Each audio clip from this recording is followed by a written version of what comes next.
Hey everyone, and welcome. Today, we are diving into a really powerful mental model called tail wagging ideas. Seriously, it's a fantastic shortcut to getting a much deeper insight on some pretty complex topics. So, let me just start by asking you a question. What if the concepts you think you know best, the ones you learned back in school, the ones you see in the headlines every day, what if they're actually hiding a much deeper, more fundamental story? Okay, so this is what it's all about. The whole thing is called a tail-wagging idea. And it's such a brilliant analogy, right? We so often focus on a familiar concept, that's the tail, when the real driver, the thing that's actually making everything happen, is a less familiar but way more powerful concept, the dog. And you know what? This pattern, it shows up everywhere. But it's especially clear in the world of physics. So, to kick things off, we're going to go on a little hunt and find these unseen drivers, the dogs, behind some of science's most famous tales. First up, radioactive decay. We all learned about half-life, didn't we? It's that easy-to-remember measure of how long it takes for half of some radioactive stuff to decay. But that's the tail. The real dog here is something called the decay constant. Now this is the variable that actually connects the rate of decay directly to the number of atoms. It's the engine under the hood. And this quote just nails it. The decay constant is the very thing that underpins the usefulness of half-life itself. So in other words, half-life is really just a convenient side effect of this much more fundamental, much more powerful principle. All right, let's look at another one. Waves. We talk about wavelength all the time, right? The distance between the peaks of a wave. Easy.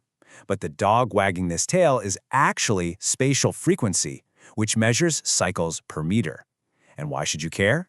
Well, because spatial frequency is what connects directly to a particle's momentum, which is an absolutely core concept in quantum mechanics. And this just shows you how tightly linked they are. Wavelength is just the mathematical reciprocal of spatial frequency. Literally two sides of the same coin. But it's the spatial frequency that gives us that direct line into the fundamental physics of momentum. It's the cause. Wavelength is just the effect we're used to seeing. Okay. So how about something as basic as temperature? I mean, we feel it, we measure it every single day. But yep, even temperature is a tail. The dog here is a much deeper concept from thermodynamics that you can kind of think of as energy's uncertainty slope.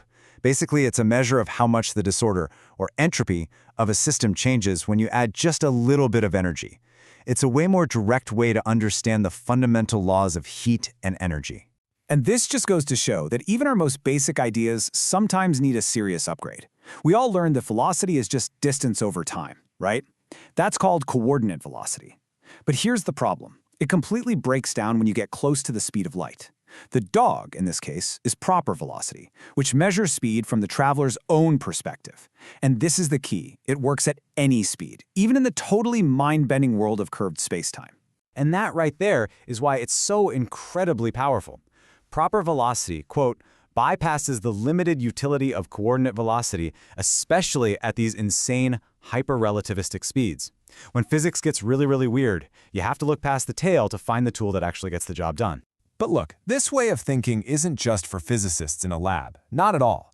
This exact same pattern of looking past the obvious effect to find the hidden cause, it applies directly to us and to our societies. The tail-wagging idea isn't just about particles, it's about how we measure the health of our own communities. So to really get this, we need a better model for what a community even is. And the research suggests that a truly healthy community isn't just one thing. It's a balance of 6 different layers of connection. And they range from the super personal, like your own fitness and your close friendships, all the way up to the big collective things, like a shared culture and scientific progress. A really thriving society has to support people across all of these layers. Now, check this out. Here's a totally fascinating insight from the research. It seems that we humans have evolved to effectively manage about 5 of these layers at any one time. This creates a natural tension, right? Because trying to achieve a perfect balance across all 6 is a huge challenge. And this is so important because it means that whatever we choose to measure and prioritize as a society has a massive impact on which layers end up getting neglected. And this brings us right to the big tail-wagging idea in society. We are absolutely obsessed with metrics like GDP or population growth. These are the tails. They're easy to measure, but they are so incomplete. The real dog, the true driver of well-being, is something called community layer multiplicity. And that is a measure of how well a community is supporting its people across all 6 of those layers we just saw. Are our friendships strong? Is our culture thriving? That's the stuff that really matters. So let's wrap this up. Let's bring it all together. What we've really been doing here is learning how to see the whole animal, not just the wagging tail. Think of it as a powerful new mental tool that you can now use to analyze pretty much anything. The takeaway here is actually pretty simple, but it is incredibly profound. By training ourselves to look for the fundamental driver, the dog, instead of just the familiar but often superficial effect, the tail, we find a shortcut to a much deeper, much more accurate understanding of the world around us. So I'm going to leave you with this to think about. What wagging tails in your own life, or in your work, or in the news you watch, might be distracting you from the real story? What's the dog that you really should be paying attention to? It's a powerful question to ask yourself. Thanks for joining me.